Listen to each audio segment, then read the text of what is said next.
Okay, Eric, our call is now live.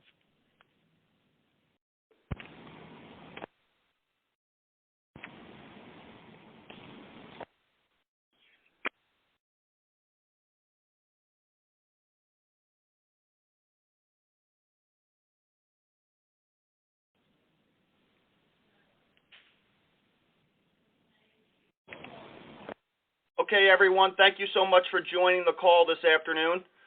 My name is Eric Richard. I'll be the moderator for the call. Please hold tight while we call through the participation list, and we will get back to you in just a few seconds. Please hold on the line. Thank you.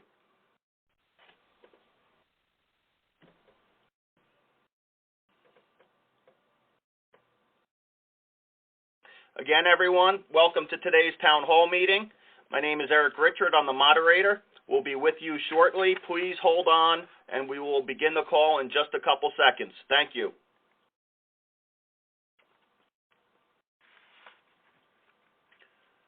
Good afternoon, everyone. Thank you so much for joining us. We'll begin the call shortly. Please hold on the line. Thank you.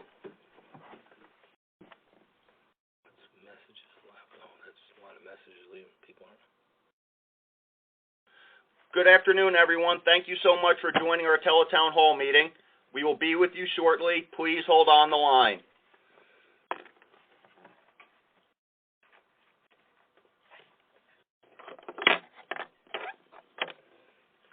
Good afternoon, everyone. Welcome to today's Teletown Hall meeting. We are going to begin the call shortly. Please hold on the line.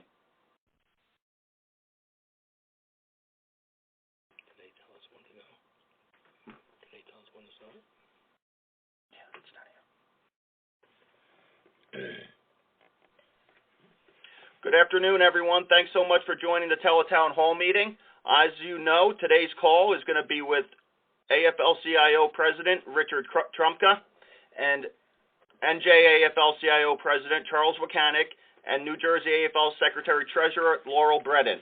This Teletown Hall this afternoon is to talk about the importance of saving our pensions. Thanks so much for joining the call, and we're going to begin shortly.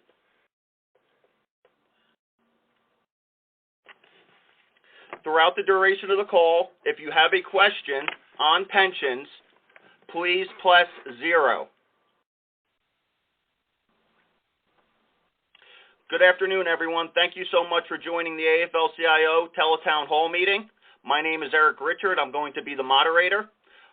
We are going to start the call shortly with President Richard Trumka and State AFL-CIO President Charles Wakanek and Secretary-Treasurer Laurel Brennan. Please hold the line, and we will begin shortly. If you'd like to ask a question during the conference call, please press 0.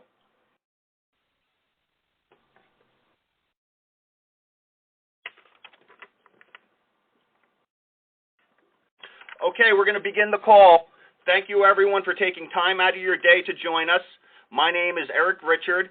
I am the Legislative Coordinator for the State AFL-CIO, and first and foremost, we want to thank you for joining our call. We couldn't have a more important topic than the one for today's Teletown Hall meeting, and that's what we can do together to help save our pensions. On the call today, we have the National President of the AFL-CIO, Richard Trumka, and joining us here in Trenton is the State AFL-CIO President, Charles Wakanek, and Secretary-Treasurer Laurel Brennan. What I'd like to do is let everyone know just briefly what the agenda for the call is. We're going to have introductions by our speakers, and then we're going to take questions from you, the audience, and answer questions you might have about your pensions and what is being done here in Trenton to help save our pensions. We are then going to ask you to take action towards the end of the call to contact your legislator and let them know your position on the public employee pension issue as it relates to this year's state budget. So with that, what I'd like to do is introduce the president of the New Jersey State AFL-CIO, Charles Wakanek. Charles? Thank you, Eric, and thank you very much to everyone that has taken the time out of their day to join with us on this call. I'm Charles Wakanek, president of the New Jersey State AFL-CIO, along with Secretary-Treasurer Laurel Brennan, and we're here today to join with you in fighting for our pensions. Brothers and sisters, we're joining you today to say enough is enough. The state AFL-CIO is sick and tired of working people being scapegoated by Governor Christie. This man has sunk so low, believe it or not, he even blames the failure to fund cancer research on public employees. On a day-to-day basis, this man does everything he can to distract the public from his failed economic record. A failed economic record that has New Jersey ranked 48 out of 50 states in job creation under his watch. A failed economic record that has New Jersey ranked as the highest in home mortgage foreclosures. Time and time again, this governor has failed to address the real problems residents face. And here he is again trying to solve his own manufactured budget crisis by stealing money from the public employee pension system, breaking his own law that he signed only 3 years ago. Now the AFL-CIO and many other unions are suing him. We are taking him to court to force him to comply with the law he signed. We are also running an aggressive campaign to educate the legislature about the importance of funding the pension system. We're going to ask you to take part in this campaign shortly, so please stay on the line. However, before we do that, I'd like to introduce our guest speaker for today's Teletown meeting. Joining us today is a personal friend of all of us and the president of the National AFL-CIO, Richard Trumka. President Trumka has been at the forefront of the labor movement's efforts to push back against those who are trying to weaken retirement security, in particular, fighting against attempts to privatize Social Security at the federal level and helping our campaign here in New Jersey to protect your pension. He's been a steadfast ally to all public sectors. I'm proud to introduce our AFL-CIO president, Richard Trumka. Rich? Thanks, Charlie, and good afternoon, everyone. Thanks for joining today's conversation. Now, you all know that if you're a public servant in the state of New Jersey, your retirement security is under attack. Governor Christie's forced you to make huge sacrifices in 2011. He asked you to pay more, a lot more, into the retirement system. He forced you to retire later. He forced you to take cuts to your pension benefits by removing your cost of living adjustment or COLA. And in return, he promised that the state was finally, and I say finally, going to start paying its fair share. Governor Christie promised that after years of underfunding the system, he would start making adequate payments into the pension plan. Well, you've done your part over the last 3 years. You've worked hard, you've served your state, and you've never missed a pension payment. But now, the governor is reneging on his promise to you. Now, he's slashed payments to your pension retirement fund by $2.4 billion, bringing New Jersey's pension system to the brink of collapse. Meanwhile, he's tripled the amount the state gives away in corporate welfare to $4 billion a year. That's right. While Governor Christie claims the state can't afford to make payments to fund your pension, he's doled out a record amount of taxpayer-funded corporate welfare. Now, there's something seriously wrong here. Corporate CEOs are seeing a windfall of cash, and working people's retirements are being cheated. Everything that Chris Christie does gets national attention. If he's allowed to slash payments to your pensions, just imagine what this could mean for public workers all over the country. And we can't let that happen. The New Jersey State AFL-CIO, working in conjunction with its public employee union affiliates, is taking a stand, and we're fighting back. The urgency of this fight simply cannot be understated. We must send a strong message to the governor and to members of the legislature that breaking their promises to you is absolutely unacceptable. They must fund the pensions according to the law. And we need your help in delivering that message. And so I'm going to turn it back over to Charlie and the moderator to begin the question and answer segment of this call. And then, toward the end of this call, we're going to ask you to join with us in contacting your legislatures.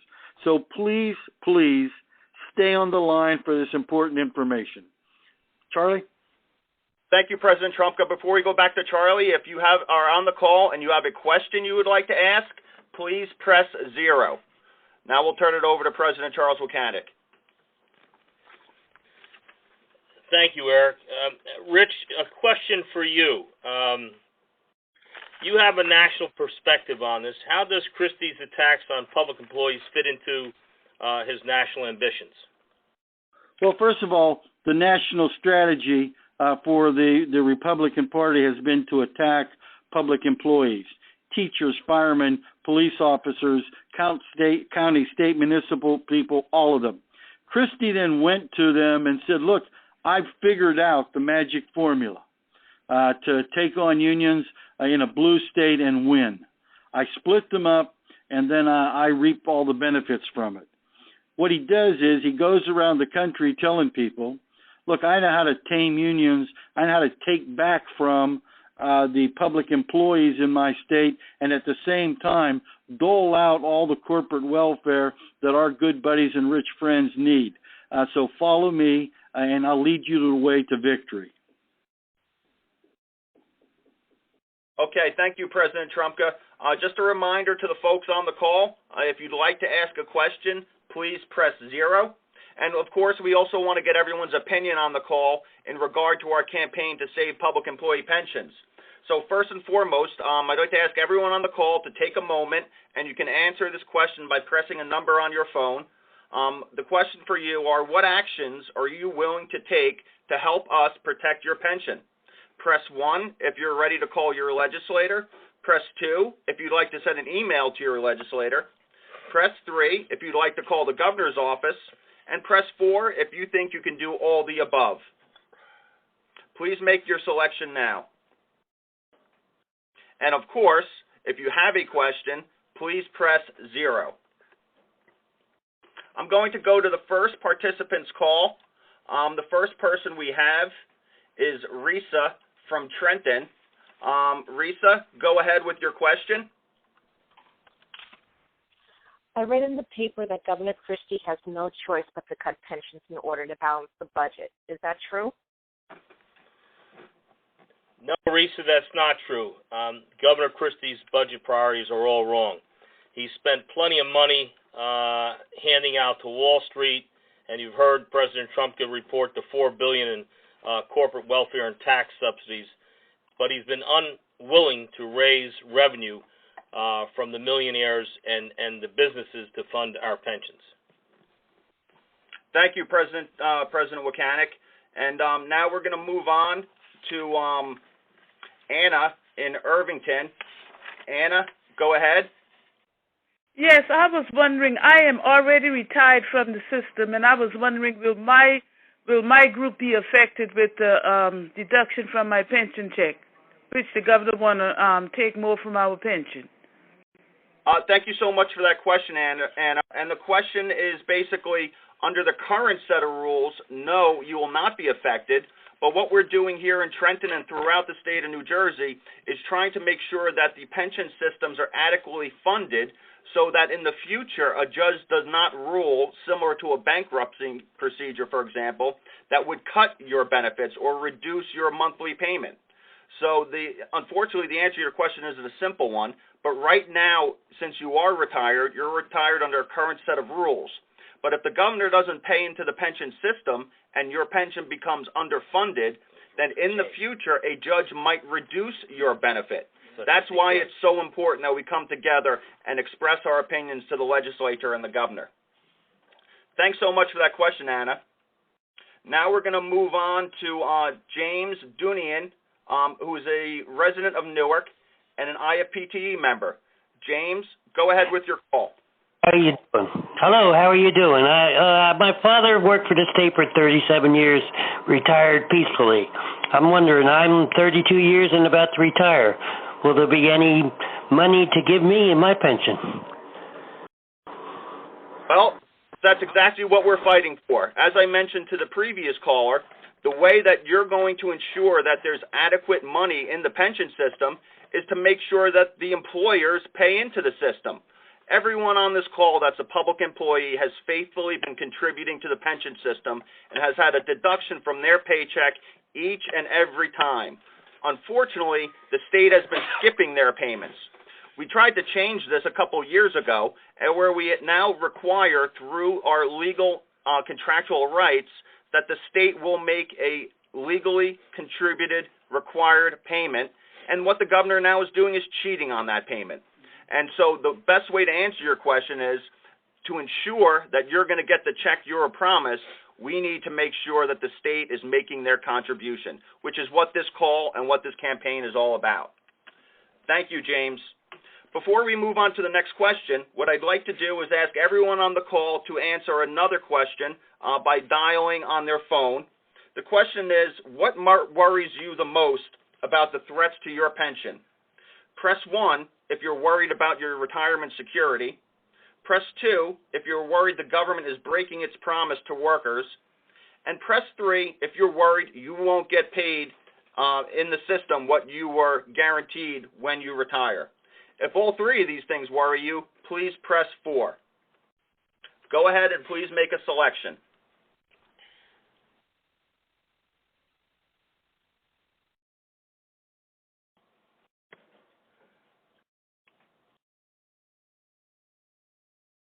Okay, next on the phone, we're going to call on Paul S. from Glassboro. Paul, could you ask your question, please? Yeah, my question was a number of years ago when this legislation was introduced by Christie to balance the funding that was supposed to go into the pension system, it was tied in with a mandate that they double my contributions. Basically, I'm having to pay more because of what they didn't do. And now they're not going to pay their money in. And am I wrong, or is this like some form of a criminal activity that could be classified basically as legislative fraud? You're basically taking money out of my pocket to pay double what I had to pay because you screwed us, and now you're using that same law and violating it to keep taking money from me. Okay, thanks so much, Paul, for that question. Before we answer it, I'd just like to remind everyone on the call, if you'd like to ask a question, please press 0 on your phone. If you'd like to ask a question, please press 0. And Paul, thank you so much for that question. Basically, we're doing everything that legally is within our jurisdiction to do to ensure that the legislature and the governor is doing the right thing by our pensions. And so that does include a legal course of action. 14 different unions, including the AFL-CIO, have joined a suit that is going to be heard on the 25th of this month. So we respect that every worker on here has increased their contributions. Every worker on this call has done what they were required to do under what they described as reforms 3 years ago. Now we have to make sure that the state and local government employers are doing what they need to do, which is funding the pension. That's what this is all about, and stay tuned on the 25th to see what the judge decides in regard to our lawsuit. Thank you so much. We're going to move on now. We're going to ask Jane Smith in Newark, a member of the NJEA, to ask their question. Jane, go ahead, please. Yes, I'm curious as to know that the money that was taken from the pension fund by Governor Whitney long time ago, is this all a part of the Republican scheme to defraud union workers and to put unions out of business? And why wasn't that money ever put back? Well, thank you, JC. We appreciate that question. That's a long answer to that question, but first and foremost, you're right in saying that Governor Whitman did, I would say, played a little bit of a shell game in regard to financing of public employee pensions. What she did do has now contributed to the solvency of the pension fund and has put us in part in the predicament we're at today. So what the Governor Christie is currently doing is compounding all the mistakes that have been made in the past when he, in fact, pledged to set off on a new course of action. That course of action was supposed to be a build-up to full funding under reform laws passed in 2011. Unfortunately, Governor Christie is now breaking his promise once again to public workers and using them as a scapegoat. Before we go on to the next question, I'd just like to remind you, if you have a question, to press 0. And before we go to the next question, I just want to thank President Richard Trumka for getting on the phone. Richard, do you have any closing remarks for the callers? Yeah, I really do. You know, the workers in the state have kept up their end of the bargain. As I said earlier, you work hard, you've never missed a pension payment. And just think about this. If Governor Christie can get away with not paying $2.4 billion into the pension plan that he is legally obligated to do this year, next year the amount will be even higher. It will be 2.4 plus 2.4. And as a result, the pension plan will surely be underfunded, and his solution will be to scream that state employees are overpaid, their pensions are too high, they're breaking the state, and we have to do even more. So he will try to take away more and more and more from each one of you. Look, you've earned those pensions. You've fought hard, you've worked hard for them, and I just want to assure you that the National AFL-CIO, the State AFL-CIO, and all of our central labor councils are going to do everything humanly possible to make sure that Chris Christie lives up to his obligations and pays into that pension plan as he is legally obligated to do. But we're going to need your help. So we're going to need you to participate with us, spread the word, get the word out to every one of those legislators in the House and Senate both, and tell them this is unacceptable, we won't stand for it, and those that don't stand with us now, we won't be able to stand with them later. Charlie, thanks for all the great work you're doing. Eric, thank you. I appreciate it. Thanks, everybody on the call. Keep up the hard work, and really, we need your help. Stand together, and in solidarity, we will protect these pensions. Okay, Rich, thank you very much for all that you do fighting for working families and the middle class all across this country, and today for joining with us in this crucial pension fight. Thanks again so much. Okay, now for the rest of everyone that's on the call, if you press 8 on your phone right now, we'll transfer you straight to your state senator's office so you can tell them to keep their promise and to make the full pension payment in the state budget as required by law. Again, if you press 8 right now or at any time before this call ends, we will transfer you to your state senator's office so you can tell them to keep their promise and make the full pension payment in the state budget as required by law. Okay, thank you so much, Charlie. We're going to go back to the questions now. Again, if you have a question, please feel free to press 0 to ask your question live on the call. We are going to now go to Joyce from Mount Laurel. Joyce, go ahead. If your question for President Wakanek.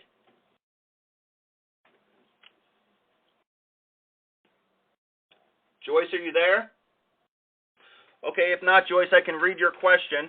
The question from Joyce from Mount Laurel is, I voted for my current legislators, and I want to know what their position is on the public pension system. That's a great question, Joyce. We're going to get an answer for you. President Wakanek, how can people find out how their legislators stand on this question? The easiest way is don't hesitate, call them right now, and ask them where they stand. Or you can participate in today's action and press 8 right now and leave a message or ask to speak to your legislatures and tell them to keep their hands off your pensions and fully fund the pension system. Okay, thank you, President Wakanek. Just a reminder, 2 things we're asking of you right now. If you have a question, please press 0. And if you'd like to join our campaign to get our word out to the state legislature, please press 8, and you will be connected directly to your state senator's office. When you're connected, tell your state senator to keep their promise and to fight to make the full pension payment in the state budget as required by law. Again, press 8 at any time before now and the end of the call to be connected to your state senator's office. Now we'd like to get back on the line. We'd like to hear from you, a whole variety of folks we have out there, service sector workers, local government workers, state workers. Thank you so much for joining us. What we're going to do now is going to connect with Mary Pride from Paterson, New Jersey. Mary, go ahead with your question. Hello, I was wondering, I retired in 2007. Would that affect my pension, the person that already retired? Oh, Mary, I think we're under the current system. Your benefit level will stay the same. But what we're asking you to understand in the fight that we're in is if the governor and the legislature do not make the payments to fully fund this system, ultimately the money in the system isn't going to be enough to pay everybody out.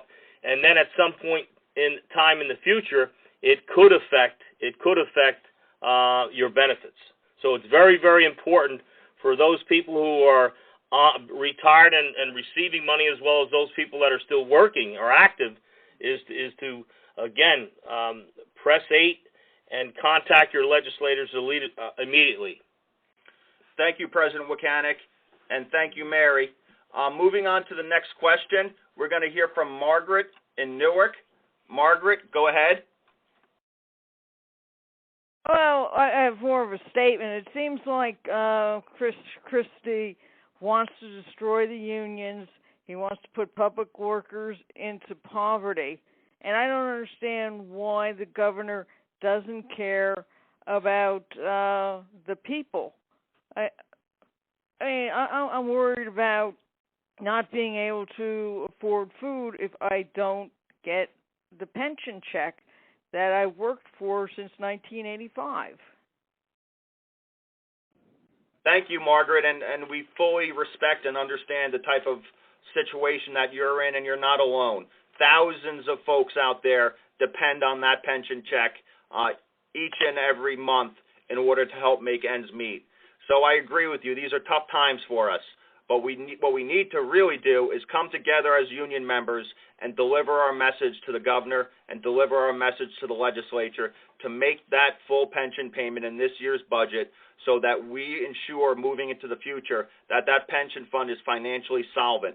So people like you and hundreds and thousands of others throughout the state get that pension check as was promised by them.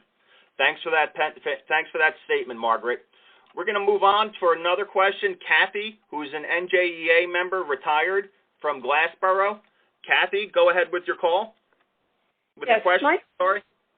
My question is, if Christie and the legislator are legally obligated to make the pension payment, what consequences do they have if they don't make that payment? If we break the law, there are consequences. If they break the law, are there any consequences for them? That's a great question, Kathy, and the answer to that question is the only consequence and the only person that this governor is going to answer to is a judge, unfortunately. This governor, unfortunately, does not answer to the people of the state of New Jersey. Predominantly, right now, what's on this governor's priority list is appealing to voters, Tea Party voters in Iowa and in New Hampshire, in order to get their votes in primaries throughout the country in order to run for president. So what is this governor's priority? It's obviously out of step with your priority and our priorities. So yes, the only way this governor is going to listen is if a judge tells them to make their contribution to the pension. So what we need to do is make sure the legislature sends this governor a budget that includes full funding as required by the law in order to fund public employee pensions. And so I hate to say it, but the only way this governor is going to listen is if the courts tell him he has to listen. Thank you so much for that call, Kathy. One more time, if you're still on the call and you'd like to be connected directly to your state senator's office to have your voice heard, press 8 on the phone right now. All you need to do is deliver a simple message to your state senator, and that's to live up to their promise and fight for a budget that includes full funding for public employee pensions.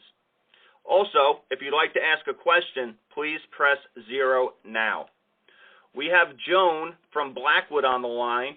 Joan, go ahead, ask your question, please. Yes, you did answer the first part of my question, which was, are the pensions in jeopardy now? And as I understand it, they're not, but they may be in the future. And the second part of my question is, did Christy Whitman ever return the funds that she took out of the pension?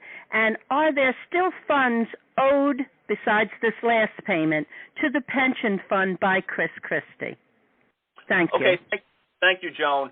To answer your question in regard to is the pension funds at jeopardy, that really is at the discretion of our legal system and our actuaries. Traditionally, the health of a pension fund is estimated to be at about 80% funding. Right now, depending on the pension system you're in, PERS, TPF, etc., that ratio is at the high 40s to mid 50s. And so you can see that we're significantly underfunded when it measures against that 80% ratio. So it's hard to say definitively, is the pension system at risk of defaulting today or tomorrow, but what we can say is that they're significantly underfunded because Governor Christie and previous governors failed to make the required pension payment as required by law. What was your second half of your question, Joan? I think it was if Governor Whitman had put back the money that she raided in order to give a income tax reduction. The answer to that question, Joan, is a simple no. That money has never been replaced and absolutely contributes to the low funding ratio of your pension system today. Thanks so much for that call, Joan. Again, if you'd like to be connected to your state senator's office and help us save your pension, please press 8 right now. Deliver a very simple message to the person that answers at your state senator's office that you expect them to fight for full funding of public employee pensions in the state budget. If you'd like to ask a question, please press 0. Right now, we're going to go to Ray in Pennington, New Jersey. Ray, go ahead and ask your question. Hi. Two-part question. Number one is, we are all service workers. We all serve the public. We all serve the residents of New Jersey. Calling us just employees does not convey the same respect that we give the citizens every day that we're working. Secondly, my point is, as a retiree, I worked for all these years expecting to have a cost of living increase built into the pensions that I receive. We don't have it right now. It was sort of promised to us a couple of years ago. That is going to require, it was a decision that was deferred by Christie, but it's going to require another reason why we need full funding of the pension. And are you making that point as well, that we've been shortchanged the COLAs that were built into the system for the last decades? Okay, thank you for that question, Ray, and you're absolutely right. Unfortunately, one of the provisions of the reform law that Governor Christie signed in 2011 removed your cost of living adjustment or your COLA. There's a provision in that law that allows the COLA to be negotiated and possibly reinstated once your pension fund meets the actuarial required number that they feel is considered to be solvent or stable. That's about 80%. So that makes the contributions that we're talking about today even more important, because when those contributions are made, the pension system is more stable and we move closer to that 80% where we can begin to renegotiate the addition of your COLA. Thanks for the question, Ray. We have one more question, and then we're going to thank you for participating in our Teletown Hall. If you have not done so already, we urge you to please reach out to your state senator's office right now by pressing 8 on the phone to be connected to your state senator's office. When you're connected, please deliver a very simple message to them. Give them your name and your address. Let them know that you're a constituent of theirs, and you want them to fight for full funding of public employee pensions in this year's budget. Press 8 now to be connected to your state senator's office. If you'd like to ask a question, press 0. Any final questions from anyone on the line? Okay. I want to thank everybody for joining with us today on the phones. I think you've heard all along what's at stake here. This governor's position of not fully funding the pension system this year, and already saying in next year in 2015 he's going to short fund it about $1.5 billion. This is going to have a serious effect on those people that are working now, as well as placing, we feel, our retirees in jeopardy. And the best thing that we can do now is get on those phones, press 8, call your state senator's office, and make sure that they know that you're watching what they do and how they vote, and you're expecting them to vote to fully fund this pension system in this year's budget vote, which is going to take place in about the next week. So please, if we all hit the phones and we all send emails and all the other things, that write a letter, anything that you can do to contact them and let you know that you're watching them, and this is going to be very, very important to you on how you vote in the future, we will be successful. So once again, thanks for everybody for coming on today, and we look forward to working with each and every one of you to protect our pensions. Thank you. Thank you, President Wojcicki, and for more information, you can please visit our website at www.njaflcio.org, where you can find information about how to contact your legislators to help us defend your pension. Thank you so much, and one last time, if you'd like to be connected to your state senator's office to convey a very simple message, fight for full funding of the pension system in this year's budget, press 8 to be connected. Thank you very much, everyone.